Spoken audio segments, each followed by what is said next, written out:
Today we're going to do another example using loops. This time we're going to create a function called seriesExample that takes as input an integer capital N and generates the first n terms of the series, 1, 1/3, 1/5, 1/7, 1/9, etc. The output of the function is going to be the value stored as a vector, which contains all n terms of the series. So we want to store everything in a vector so that we have access to all of the previous values. So before we start writing code, let's do some pseudocode and figure out what exactly we want to do here. And we're going to use loops to accomplish this. Okay, so what we want to store are the values 1, 1/3, 1/5, 1/7, 1/9, and then 1/11, etc. Now the trick here is to figure out what is changing. And here it's the denominator. The denominator is increasing by 2 at every step. So you can think of this also as kind of writing down a series, if you're familiar with series. This is the series where the nth term of the series, or we could call it an, is 1 over 2n minus 1. Okay, so how did I get this?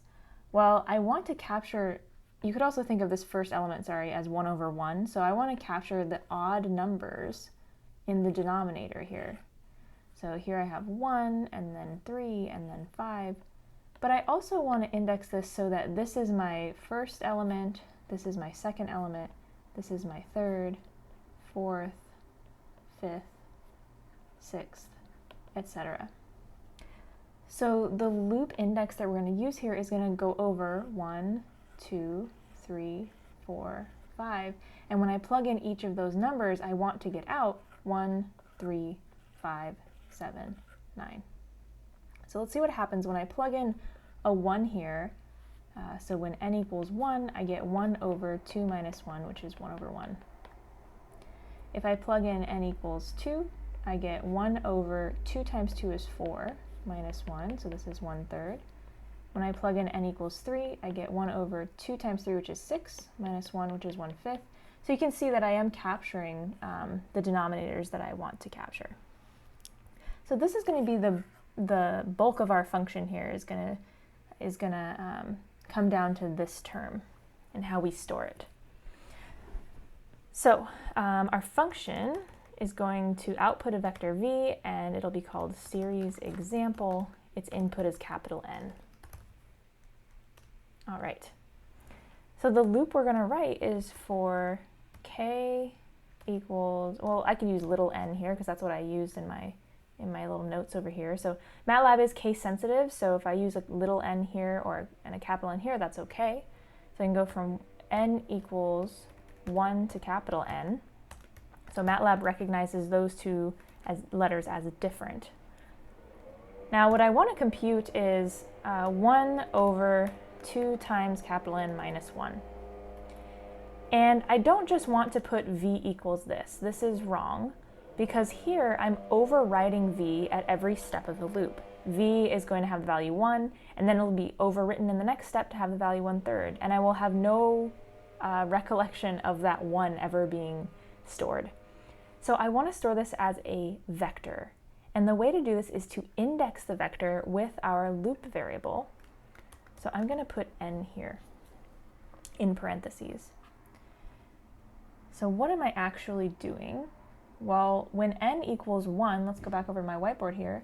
When n equals 1, the first thing I'm doing, I'm computing this value, but I'm also storing it in the location v parentheses 1. So the first element of the vector v, remember this is n, will be this computation.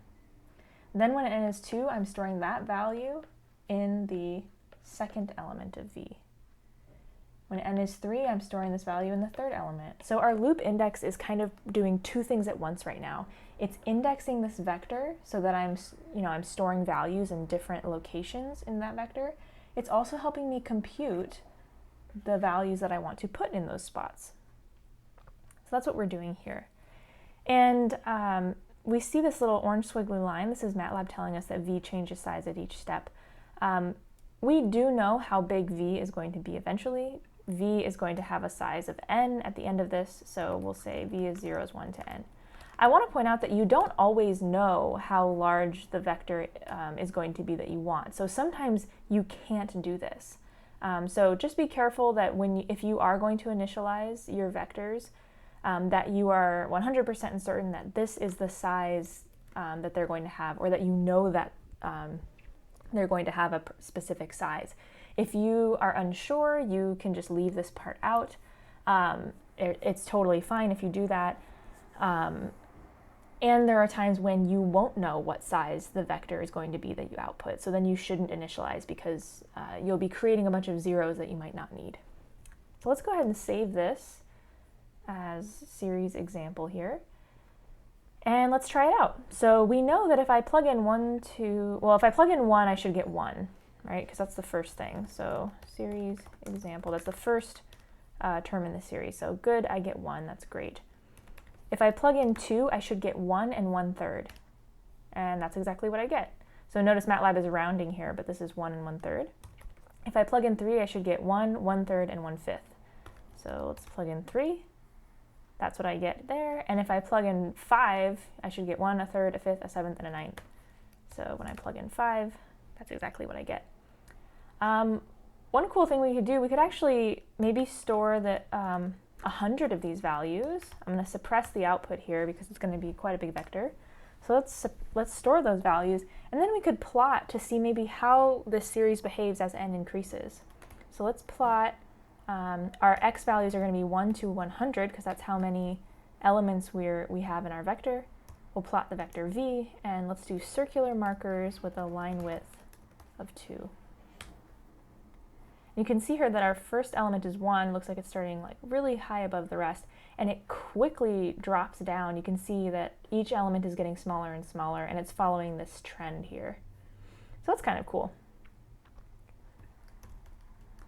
So let me close that. I can also show you how to do this with a while loop. So let me go ahead and show you how this would change if we wanted to use a while loop.